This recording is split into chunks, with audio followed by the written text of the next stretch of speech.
Well, I'm starting to record. We're going to go ahead and start, and we will have time at the end to share ideas and information with everybody. I wanted to thank all of y'all for coming out to Northwest Tennessee. Here in Martin, Tennessee. Caroline and I, hi Caroline, just wave, hello. Caroline and I run a nonprofit organization called the Northwest Tennessee Local Food Network. Our mission is to serve as a catalyst for a thriving and equitable local food system that is accessible to all. And today I am honored to present Kimberly Pettigrew from the United Way of Greater Knoxville. Kimberly comes from actually Nourish Knoxville, another nonprofit organization. She had served as a local food initiative coordinator there. And then she has also served as the Knox County Food Policy Chair, the chair of the KEMA Food Access Committee during the COVID pandemic. And now she is serving as a director of food security systems at United Way of Greater Knoxville. She is very passionate about local foods and also increasing access to foods. And she would like to create a strategic food plan to realize a statewide vision in building a more just and equitable food system while providing mentorship and support for up and coming food system leaders and organizations. So Kimberly, welcome. Thank you. It's so nice to be joining you guys from East Tennessee. I am originally from West Tennessee in Nutbush in Haywood County. So it feels like a real honor to be here sharing space as part of the Northwest Tennessee Local Food Network. Thank you. So we're just going to get right into it. We'll start off with a pretty simple question about what is currently growing in your yard or your garden that you're feeling connected to. Yeah, so this is the time of year when lots of things I've felt connected to are now, I guess, about to be frosted out. So one of the things that we've been doing at our property is really trying to do pollinator species and bird-friendly plantings. And so we have some really great native plants like beautyberry bushes that are still showing their gorgeous purple flowers. And so I think that I've found inspiration in some of those year-long flowers and year-long pollinators, and ones that, you know, I can see the birds and I can see some of the last minute bees and butterflies, and it's been really nice. And so that's something I've enjoyed doing and having the space to be able to do it. Excellent. Well, thanks. It's a beautiful time of year when everything all the colors are just popping out all over the place. It's wonderful. So could you tell us about your experience in supporting the development of local food systems? Yeah, so I went to school at the University of Tennessee and I majored in nutrition. And when I graduated, I was going to actually study. My plan was to take a year off and go to the Slow Food University in Bra, Italy, to learn about food systems. But I ended up taking an internship at our local Market Square Farmers Market. And my boss at the time was like, well, why would you go to Italy if you could stay here and learn about the food system? And I thought, oh, I never thought about that. And so I stayed, and I've learned a lot about the local food system. When I think about a local food system, I like to start by just saying specifically what I mean. So we start with production, we go into processing, then we enter food distribution. Then we talk about food consumption and waste and recovery. And I've been lucky over the past 15 years or so to be able to have experience in each of those. So I've worked in farms, I've worked in animal farms, I've processed chickens, I have worked on food trucks and in restaurants. I have done food distribution and worked at a farmer's market through direct sale, and then I've done composting. So I think for me, I've really used this past decade to gather experience that can give me a better lens into what a healthy food system looks like. And I think through having lived experience, it better enables you to bring that knowledge with you when you're trying to analyze solutions.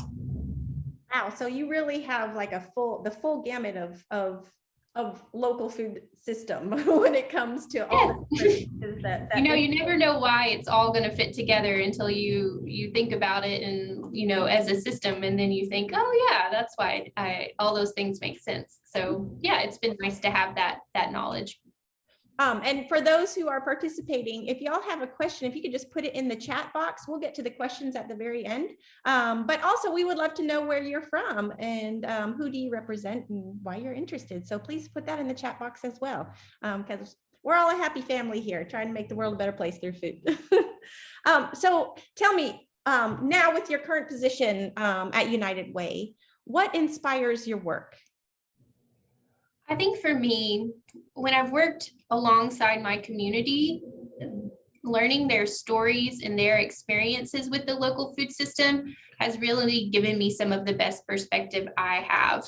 I come to this conversation as a white-bodied woman of privilege, and so my perspective is very limited to that in many cases.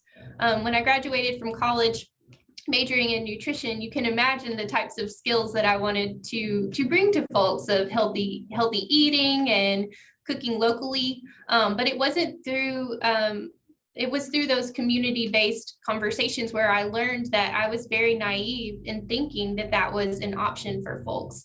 So I can't provide you a butternut squash if you don't have a home to cook that butternut squash in. I can't provide you a potato if you don't have anything to cook that in. I can't provide you a can of food if you do not have the tools to open it.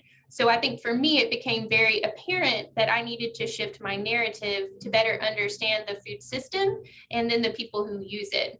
One of my, I have a very specific person that drives a lot of my work too. During the pandemic, as I mentioned, I was tasked to lead the response to food for the Knox County area, which is pretty big, a big ask. But one of the things I did was I created a produce program. So we purchased produce from local farmers who we were a bit nervous about losing their revenue income streams because many of them do wholesale to restaurants and all of those things were shutting down. So we decided that we would purchase this produce and then we would give it to folks who asked for it. And we had a pretty big variety of folks who asked for produce. We had some low-income senior towers. We had some Latino community members, some who maybe weren't going to be able to receive government benefits like the stimulus check because of their immigration status. And then we worked with schools directly. And what I learned in that time was that because we asked people what they wanted and they said they wanted produce, that I also had to shift my narrative of thinking that people didn't want something and realizing that maybe they did, that it's actually harder to provide it to them when you're not in a pandemic than you expect. So some of the folks that I met during that time who expressed to me the dignified experience of being able to ask for what they want and have it given to them, I think was really impactful to me and for my work. And so it reminded me that before I think of solutions, that it's always really important to engage my community in what solutions would be best for them before I really go too deep down a path. So I think that the people that I meet are the ones that really fuel my work. Well, and I see that as you're explaining your work and the different populations you work with, food equity is quite woven within that framework of how you do what you do. So could you explain to us, give us a little bit more information about what is food equity? So I'm going to kind of quickly explain something, and then I'm going to show you a few slides. So one of the things that I like to focus on is the data, right? People enjoy data as a tool to be able to tell a story. And so when you look at the food data in Tennessee, and in Knoxville specifically, it has that our food insecurity rate is 12.3%. That number, it's really not that bad. It's relatively low for the region, and it's also something that has been steadily decreasing.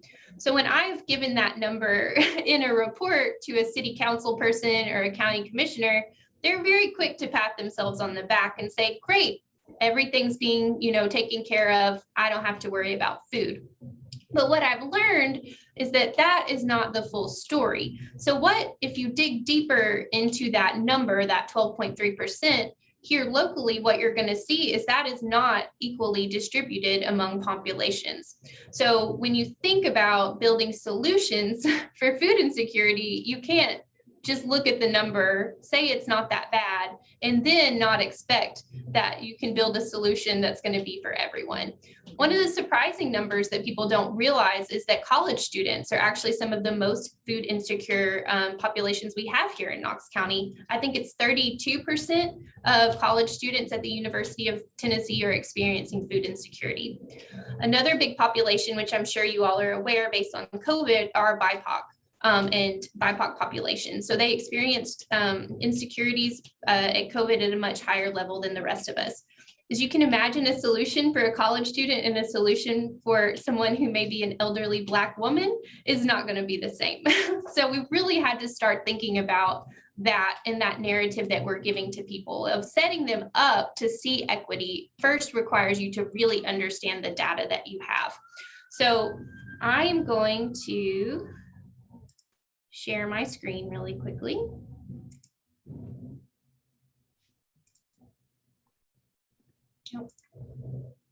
Okay, can you guys see my screen now? Yes. Great. So I think that when we are talking about equity, as I'm mentioning, the very first thing that we have to do is we have to shift our narrative. So we're not necessarily going to constantly focus on an individual and their experience. We're also going to focus on that context of that individual within a community. So I think when I'm talking about equity within the food system, it's really important for me to express that I'm talking about it on a community level. So I'm going to do a quick question and answer with you guys. This is a map that I created using policy maps, and it's data from the US Census and some historic data. Does anybody have an idea about what this could possibly show in Knoxville?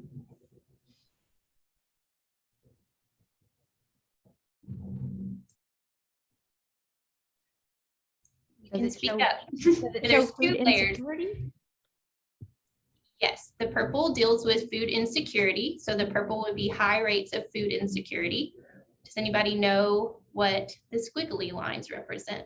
We have access to healthy food, food deserts, transit. No, transit gets, people think that one a lot, but it's not transit. I'll give you guys a couple more moments to think about it. Rachel said redlining.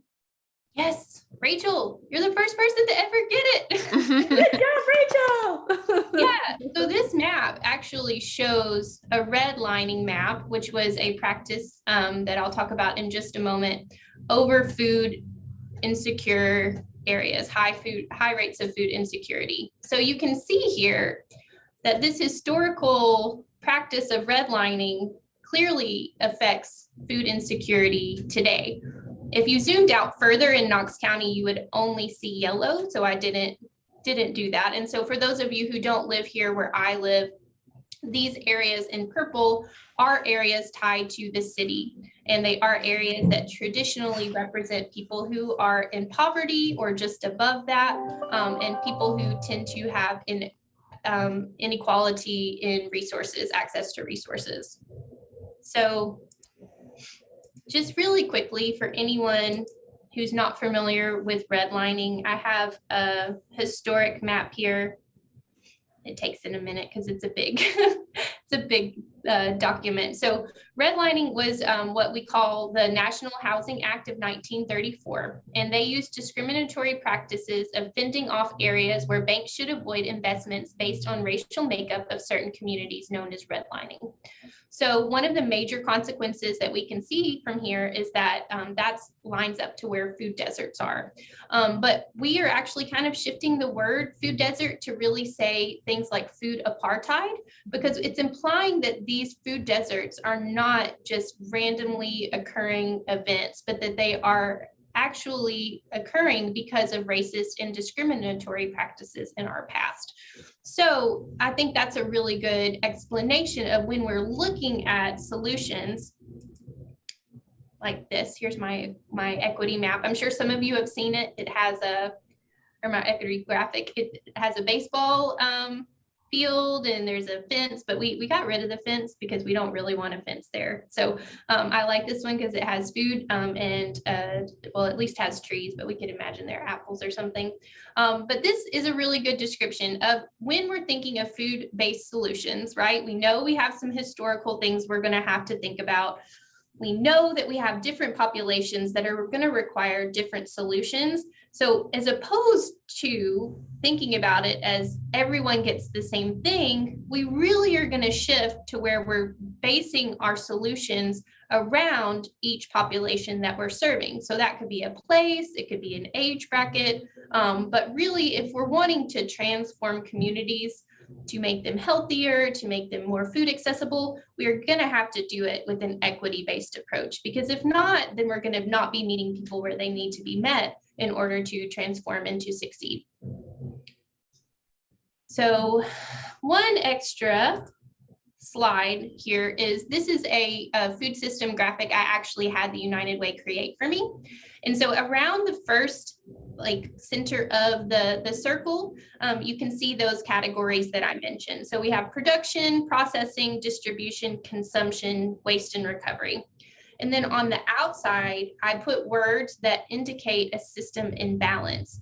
And so when we think about a food system, we need to make sure that what we're actually measuring are the health of the system. So you'll see there that I included equality and equitable food system as one of the indicators.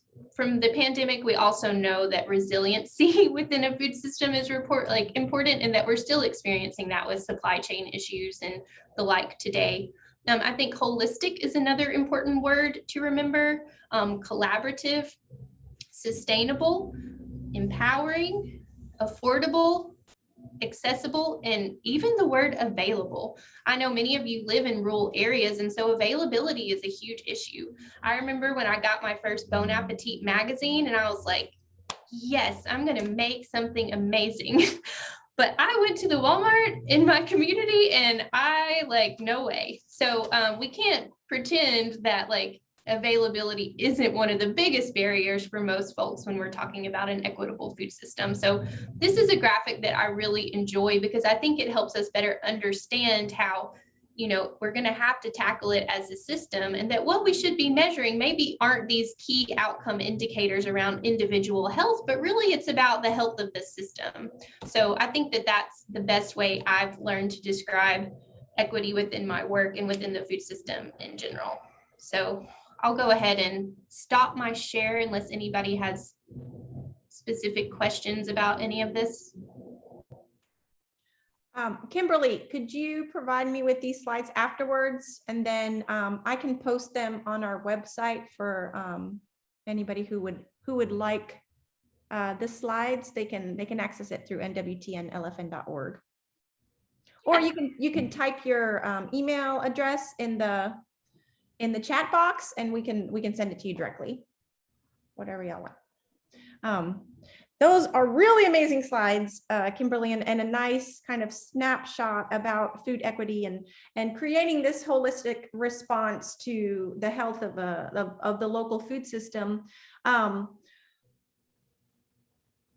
you have any I guess best practice examples or ideas on how to, with that really beautiful graphic that you made, how can we move forward? How can we change food systems to better foster that equity through that holistic response? Yeah, so I'm not an expert. Honestly, I'm a self-taught individual in my community. And one of the things though that I did do as far as training was I got my half master's degree. I am a mother and working full time. So, but what I did do my master's degree in was applied community change. And so what I was taught is that the best way to change a system or to change anything that you're passionate about is to first start with the people who are using the service. So the people who are within the community and affected by food insecurity. And the way that I do that is I start by just honestly building human energy. And I know that that is a really small thing to do, but it's important to gain support and trust. I don't know if any of you attended the Power of Food Forum from the Johns Hopkins Center for Public Health or Center for a Livable Future. But one of the speakers said that, you know, in order to change things, we collaborate at the speed of trust. So building trust within the community, I think, is key in order to be successful. I think that one of the things that I do is that when I am creating these types of committees or plans, that I try to build trust, and I try to ensure that my community is represented on these committees. Sometimes this is going to take extra steps, right? Like maybe the community doesn't have the leadership skills because they've never been afforded those opportunities to serve on a board before, or to be a part of something where they are with, you know, a deputy mayor or with a school board leader. And so I think occasionally we have to realize that we need to make sure we're giving the community the tools they need to succeed in those spaces. But, you know, when we are creating these committees, maybe to address some changes, or we're trying to create a plan or an outcome, it's also important that we don't just have people that agree with us. While that might be a easy solution, you're not likely to get anywhere, because you're not going to maybe have the buy-in that you need and really get those things, those conversations, make sure that they happen within that space where it's safe. If you present your plan to the world, then you're probably going to get a lot of negative feedback if you haven't thought about some of those things. So I think that, you know, if you're going to work with the community, you're going to create some system-wide planning. That's important to include them, and it's important to include voices that are different than yours and other people that are represented. I think the other solution that I learned in my master's degree is that this doesn't take a lot of money. It can, but we should really focus on starting with assets. Often we start with needs. So we'll say my community needs access to healthy food, but really we could say my community has green spaces. My community has organizations that are ready to do community gardens. My community has a farmer's market. My community has a 4-H department. What do we have that we can build on, rather than starting with what we're lacking? Because I don't think any change has really worked effectively when we start from that place. So in my work here in Knoxville, when I focus on our assets, it allows the community to come to the space to be very proud.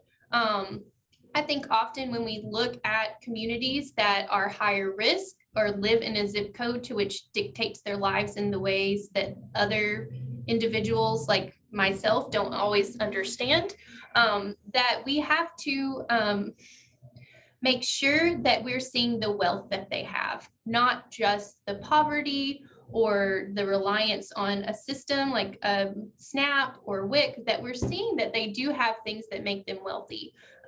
We have a poet here from Knoxville. Her name is Nikki Giovanni, and she grew up in East Knoxville, which is an area that is primarily Black zip code and neighborhood. And she has a quote that says, "Black love is Black wealth."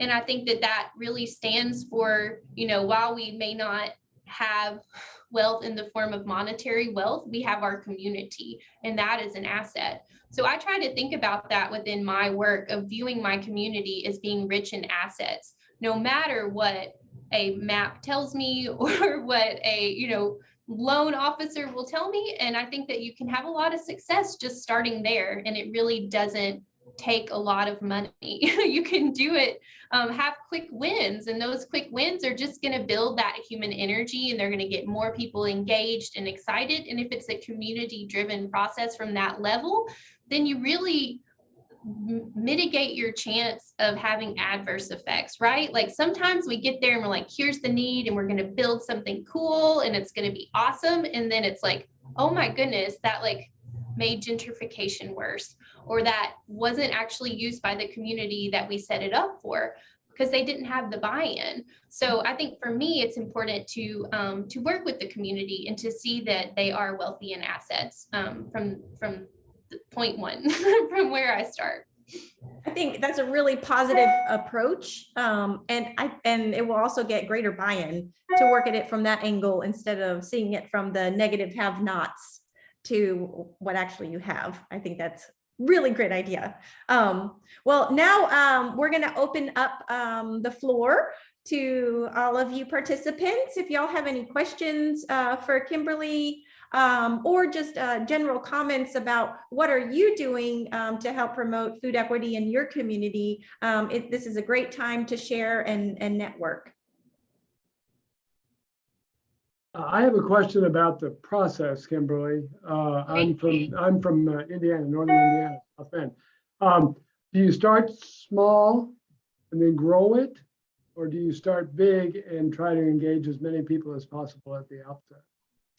I think it depends on where you are in the process. I do recommend starting small if working with the community is new to you, because you don't want to be seen as a white savior or as really being the driver of this change. You really, if you've done your work right, you have come in, you have helped where needed, you've facilitated resources, and you get out of the way. So ideally, people may not even know that you helped with this process. And I'm not saying we can't say, you know, the United Way was a sponsor or whatever, but you're going to be most successful if you remove that ego that we're all prone to rely on and really give all of the accolades and all of the success to the community. So I think by starting small, it allows you to build that naturally, as opposed to trying to do it quickly and with immediate results. It allows the community to drive the process more effectively. If you do have a trust with that community already, then you can definitely come in with some bigger grants, or you can come in with some bigger goals. I know the Northwest Tennessee Network, Local Food Network, got a big community food planning grant. I'm hoping to apply with that with one of the communities I'm working in, because they, you know, I've been working there for 3 or 4 years. I have that trust. We have the ability to, in this new role, be able to go for some of that bigger level stuff. So it will get there, but depending on where you are is where to start. Yeah, But and I love the small is line, never get out gonna- of the way. I love the line, get out of the way. That is, Yeah. That's a key takeaway. Thank you, Kimberly. You're welcome. I see one question that says, when you bring members of the low income community together, what do you offer them in exchange for their time and input? Do you pay them, offer childcare? I think that this question is key. And one where I am in my new position. In my last job, we didn't do quite as much of this work as I have in some other places, but I think that this is absolutely key. I think providing childcare, providing a space that is easy for people to get to, providing transportation stipends, and honestly building in money, if you have it, for people's lived experience. Because what these people are experts. Just like a university professor is an expert, people who work and live within the community that you are trying to serve are your experts. And what we do, if we do not validate their lived experience and give them that monetary stipend for their time, is that we are using them for our gain. And I've seen that happen personally, and I've heard stories of people who've had those moments exploited from them. And so if you're doing it right, you're just creating the space and setting it up for success. And once again, getting out of the way and giving all the credit to the community. So people often don't think about things like childcare. Maybe they've gotten to the stipend, or maybe they've thought about transportation, but having childcare on site is a really great option, because people may not be able to pay for a sitter, or they may not have a good place for their child to go. So I think trying to have snacks or meals and really thinking about those full social determinants of health when you're working with the community is very important. Mm-hmm. I've got something to share that might be helpful with that. So I'm in Northeast Tennessee, the opposite corner from Caroline and folks at Northwest Tennessee Local Food. And it's been really great getting to start meeting y'all more regularly in Kimberly. So we were part of and still are part of a farmers market promotion program in Northeast Tennessee. And we were going into this, a big part of what we wanted to do was outreach to folks on EBT, and how do we make those connections with EBT in our farmers markets. And one of our markets was located, it's in Kingsport, Tennessee. The market itself is located close to a lot of government housing. And they also, this was the first year they were taking EBT, and they were given a large grant to do a double dollars program through their health department, which was amazing. But then we needed to be able to connect with EBT recipients. So what we did was we approached another organization in the city, YouthDA, which is they do a lot of things. One of the key things they do is provide a free pre-K service to folks that fall into that same category that would put you in the place of receiving EBT. A lot of those folks were single parents, and so we were able to connect with them, and we were able to host a group session to discuss with these folks what their hurdles were to accessing the farmers market, to accessing nutritious food, all of the stuff that we just discussed. We did it right at the end of the day. So the their children were already in the childcare facility, which made it easy, like that last hour. And we were able to provide them with gift cards for one of the local grocery stores. And the grocery store was pretty close to the childcare facility. And it was also easily accessed by public transportation. So that was how we kind of overcame some of those hurdles. And we did see just within the first month of EBT use at that market, it became the highest EBT use market in East Tennessee, Northeast Tennessee, and the highest use of the Double Up Food Bucks program in Northeast Tennessee almost immediately. It was great. So. And Rachel, do you think it became that way because you had access to transport, you had offered those stipends or those gift cards, and there was childcare, or do you think the location was really? I feel like that. Well, I feel like that meeting, that networking session we had with the community was so beneficial because those were in place. Now, the overall success rate of that program was a lot more than just that one meeting. It was also very key partners in the community. And it was also very much so the fact that the farmers market was centrally located and there was good transportation, which is a huge issue for especially a lot of our rural communities. That's a whole nother jump. But yes, it was a combination of all of those things. And then having partners within the Housing Development Authority folks, just a really great partner network already in Kingsport, and people just jumped on board, including the YMCA, who came out and started doing programs with the children. We've got our POP, and Kimberly knows a lot about the POP Kids program that was part of all of this. So it was a lot of these pieces that came together to make it successful. Well, one of the approaches the local food network has been trying on is, especially for increasing access to local food, is last year was our first year.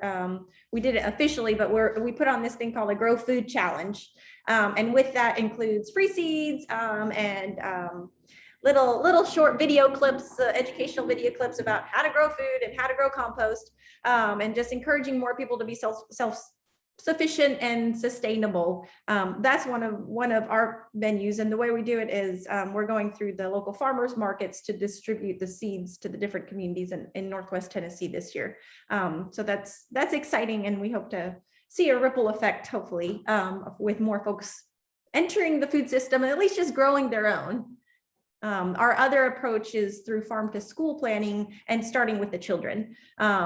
It's great that this year that all schools have universal free lunch and breakfast, at least in our part in Tennessee.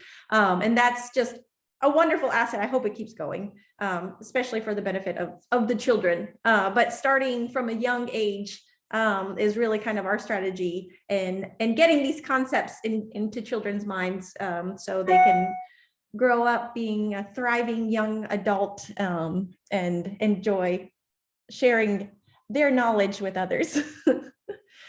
So there's been some conversation in the chat box related to community kitchens. Does anybody have any experience related to food equity and how to use community kitchens to increase and expand food equity? One of the things that we are doing here in Knoxville is in this same area that I've talked about a few times in my presentation, the east part of our community. We have a very specific zip code, 37915, that has some of the worst health outcomes.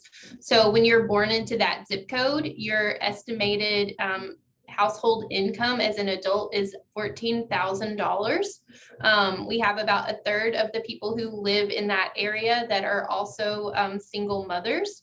Some of the health outcomes in that neighborhood for obesity, diabetes are all the highest in our whole county.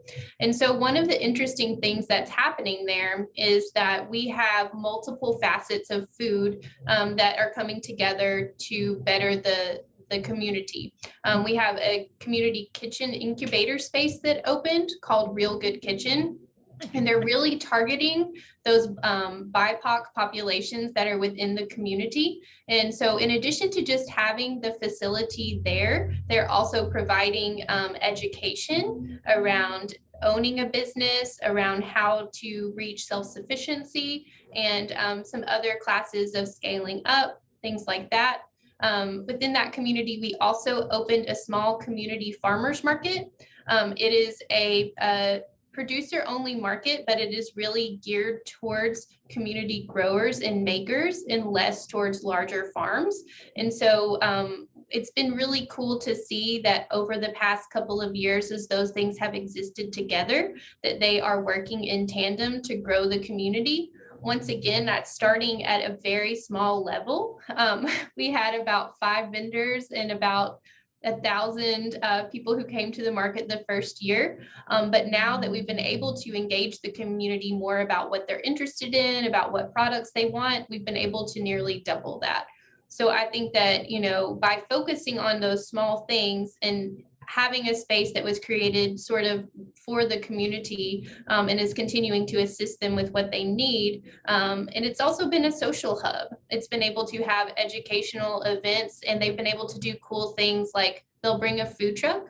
The person who runs the food truck is from the community, but they'll subsidize the meal. So they'll say, the meal costs $5, but they're actually paying $5 because the meal costs $10 to make it more accessible to the community.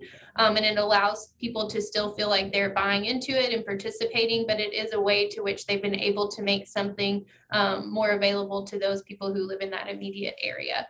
So that's what we've been working on. And honestly, we've modeled it a lot after Mountain Harvest Kitchen, which is in Upper East Tennessee. And Rachel probably has a little bit more information about that. But we've had a lot of success here locally with that model.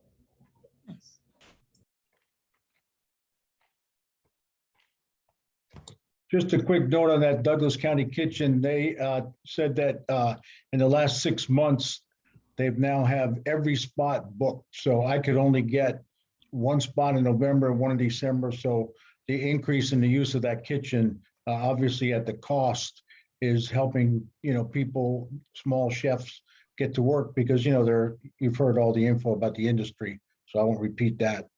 But in my community here is a small community. I don't know if anybody else is on from Emporia, but we're 25,000. We're the 3rd poorest in the state, 41% food insecurity college students, 75% on kids on free lunch.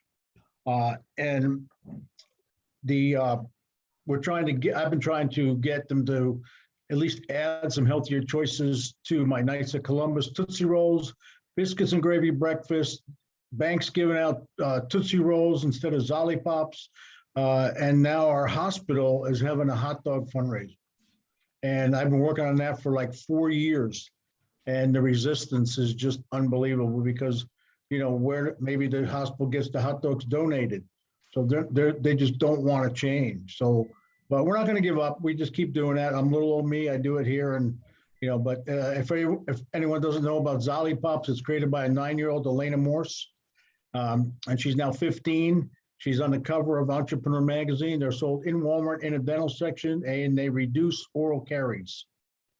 So I will just share that info. But I wanted to encourage more of the counties. I think this is a definite way. If more of the counties can do like San Mateo did with the grants, and if more of the counties can offer these incubator kitchens at affordable rates.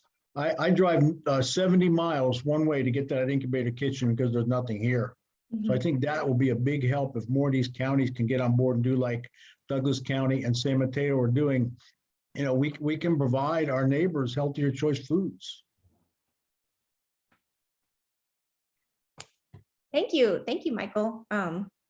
You are just full of a bunch of information. Love it. It's great.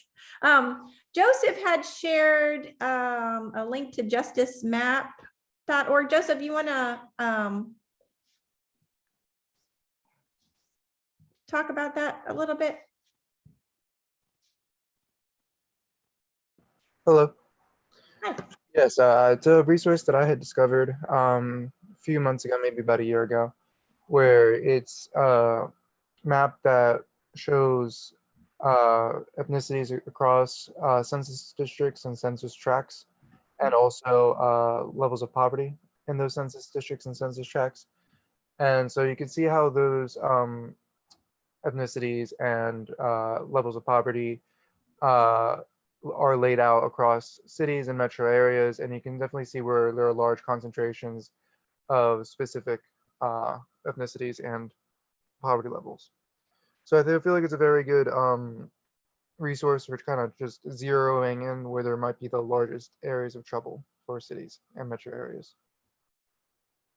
Fabulous. That's a great resource. And talking about resources, does anybody use any other data resources like that to help justify your cause? Especially, I know a lot are, work through either food policy councils or community kitchens, nonprofits. So we're always, trying to seek grants. Let's share some data strategies on how we can talk to our policymakers and share that data and the story behind the data.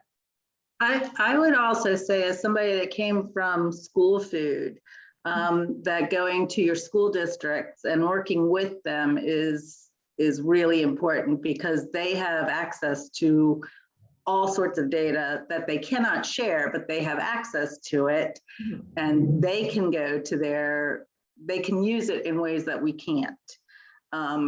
If you have access to a university that does research, they may be able to get access to it. It depends on what the research is that they're doing, but it's really held very close, but they know it and nobody else does.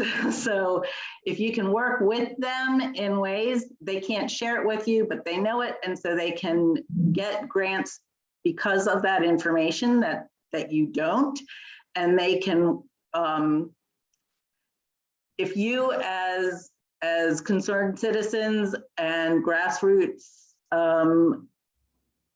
people want to start something and get parents involved, that's a really good resource to go to and to work within the community through the school districts and the school food service people, because they really want to do things with people. They want to help. They don't necessarily always know how to, so get chefs involved with them, get people like that, get farmers involved, and then go tell them they have to go through USDA, squaremeals.org. They'll get everything that way. Yes, that's a fantastic point. And a lot of school nutrition directors are struggling right now to find employment. The whole supply chain is messed up, and they're having problem even just like getting basic supplies for their school food program. So just approaching them with resources that can help support their work is a win-win on both sides. Definitely. That was a great point. Caroline, did we miss any questions in the chat? Not that I know of. I've been following the chat, and I've been making a list of websites and so on that people have been sharing as well. Okay. And again, if y'all want to just plug in your emails, we can share all of this information just among us. And I can also post any specific links related to data or resources on our website at nwtnlfn.org. I'll just put it right on our homepage, so it's easy to find. So Susan posted a comment and said our regional planning commission actually compiled an equity analysis that measures access to opportunity. This has really helped us target our work. Susan, if you can you speak more about that and how that process went? Because I know there's some grants available for that process, but can you explain more about it?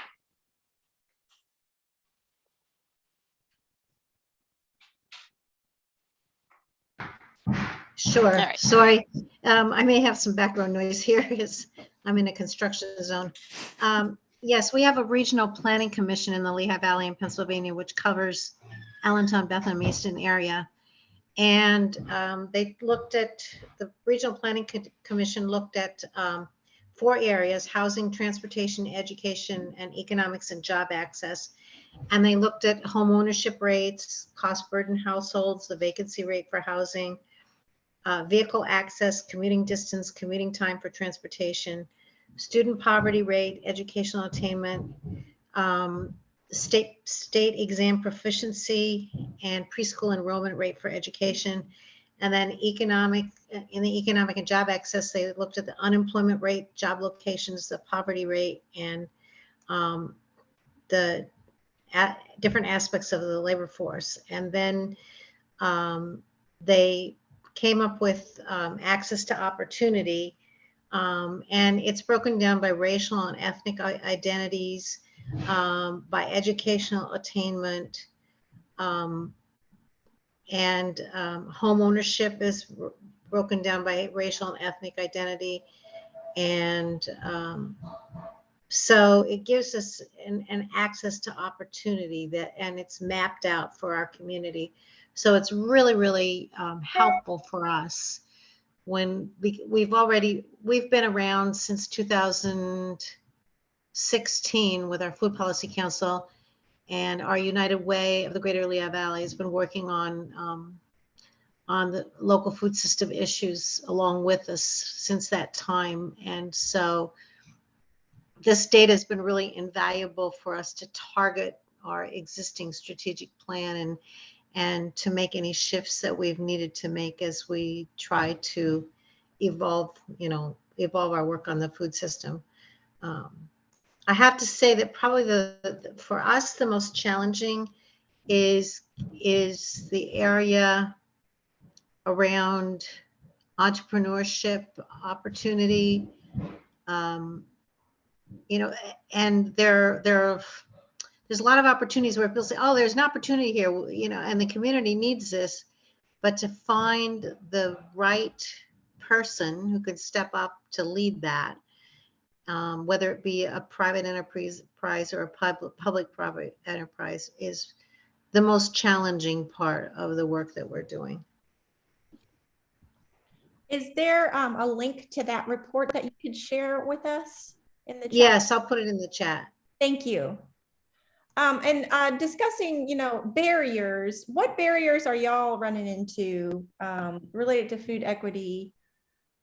We talked about, a backbone organization that could help manage food equity projects. What other barriers are y'all having out there?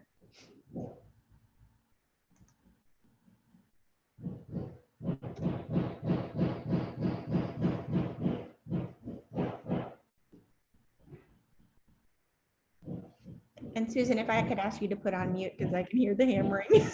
Sorry. It's okay, thank you.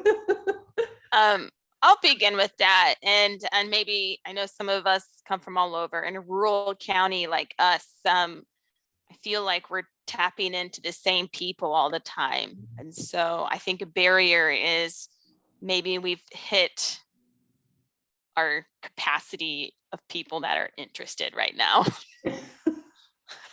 Maybe I'm wrong, but yeah.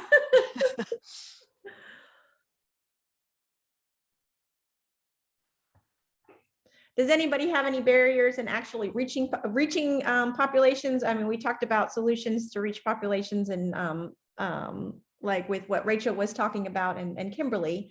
But what else? I've got a question. It might somewhat relate to that prompt. I am starting from scratch as far as wanting to gather community members in this process and involve them as much as possible with their expertise. And I'm just wondering if anybody has any like resources they can share, or like specific steps of like how to identify who to invite. Like I'm really starting from scratch and I don't know how to start looking. So I would love to hear any advice or resources you might have. Well, if I may, I'm just going to jump on this one. I could tell you how we started as a local food network. Back in 2015, I was a brand new mom and I wanted to get more local food for my kiddos so they know their farmer, know their food. And my friend Ashley and I were talking over tea, and we decided to create a list of farmers. And then we figured, well, I bet other people would like this list. So we approached the city hall in our town, the Martin City Hall, and approached them with the idea of, hey, we've got this list. We'd like to publish it. Would you be interested in publishing it? And they said, sure. So that was kind of our foot in the door to get a can of worms open. Because as we continue to talk with area farmers, we realized the need was greater, especially related to food access and how do you get access to this really yummy food to everybody. So I applied for an EPA Local Foods, Local Places grant, and that was a technical assistance grant. We weren't a nonprofit at the time. And so that was a really good way to get kind of the buy-in for the community, especially, just getting a conversation started. But that technical assistance grant allowed us to start community conversations. And the way we did it was we organized these farm to table dinners around a theme of the local food system. In the end, we ended up, I think, having like 9 right up until COVID hit the fan. But those community conversations not only allowed for a fluid conversation with a themed topic, but also brought more folks into kind of the idea and the premise about our organization and what we're trying to do. Does that help you out a little bit? Thanks so much for sharing. Yeah, I love the idea that's kind of based on gathering the farmers together. Could you or any of the other panelists speak to gathering members of marginalized communities together as well? Yes, I can kind of give you some tips and tools. What we've done here is we work a lot within neighborhood groups. Knoxville is a relatively large city, so we have an office of neighborhoods through our city government, so we're able to utilize that. Some other areas, including us, have also been able to utilize churches. I think it's important to not go away from faith-based organizations because they are often really tied to food and food pantries and things like that. And so it's been a really great network for us, especially in marginalized communities, because you want to start with places where people have trust. So where are people going? Where are they meeting? Maybe it's a school, but I think that if you can identify where those areas are that people within the community trust, whether it's their church or a neighborhood group or something else, then that's the best place to start.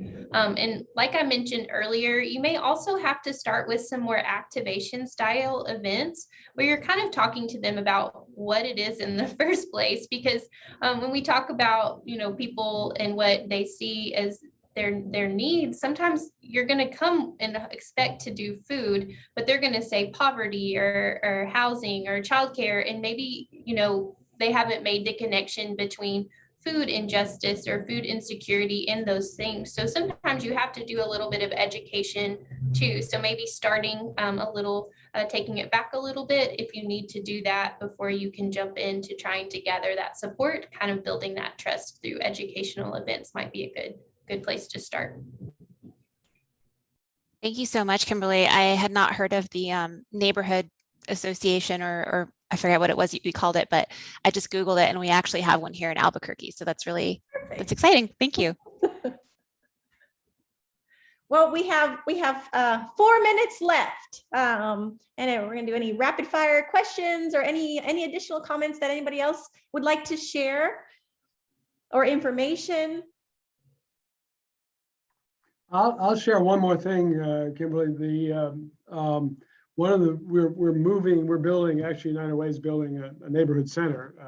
It's under construction now, but in the information gathering stage of this, we began listening to the neighbors that live there. It's informed by the neighborhood.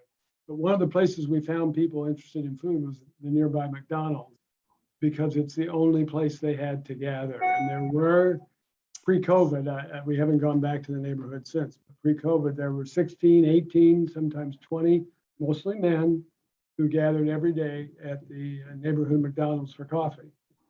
And what a great way we were able to say, would you like to have coffee at a neighborhood center that somebody else prepares and maybe a donut or something? What a great way to engage the community around food, a great way to get new names, enlist people. So look around, there may be, McDonald's may be a good source of information for us. That is 100% real. Like, I mean, I remember my grandfather like going to the bank or going to like a little coffee shop, but when I go to rural communities now, everybody's at McDonald's and I'm like, oh, this is the place where stuff happens. So yeah, and starting small, I think is key. A cup of coffee, ask people about themselves. You got to build trust. So don't immediately jump into this is what we need from you, learn to get to know the community. And then once people trust you, then you'll be introduced to even more folks. Absolutely. I would think maybe something like a 4-H club or something at the high schools, one of the clubs would be a place to start too. Mm-hmm. And if y'all have FFA groups, Future Farmers of America high school groups, they're a great resource.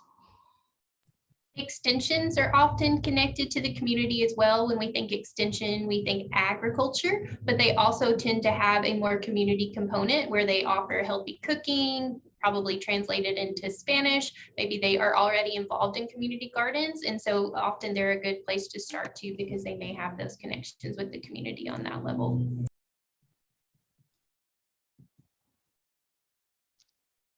And Caroline mentioned with the local public libraries as well. Definitely a great community gathering place for sure. Well, we are about done with our conversation today, but I hope and encourage all of you to continue these conversations in your community. Thank you so much for joining us. And thank you, Kimberly, for your amazing plethora of information that you have and we're able to get out from your head and to all of us sharing with us. I also want to thank Caroline Ideas for helping mediate the conversations and myself for you all joining us. This was our first meetup. We've never really done anything like this before, but we're grateful that you're here with the Northwest Tennessee Local Food Network. And please check out our website at nwtnlfn.org. We'll have everything posted by tomorrow morning. And for those who put their emails in the chat box, we'll send you an email with the resources as well. So thank you all. We appreciate your time and good luck in your communities. Be well. Bye, everybody. Bye. Thank you, guys. Thank you, Kimberly. You did a great job. Thanks. Bye. That was very interesting. I enjoyed that. And Caroline, I'm going to stay on just to make sure we have the chat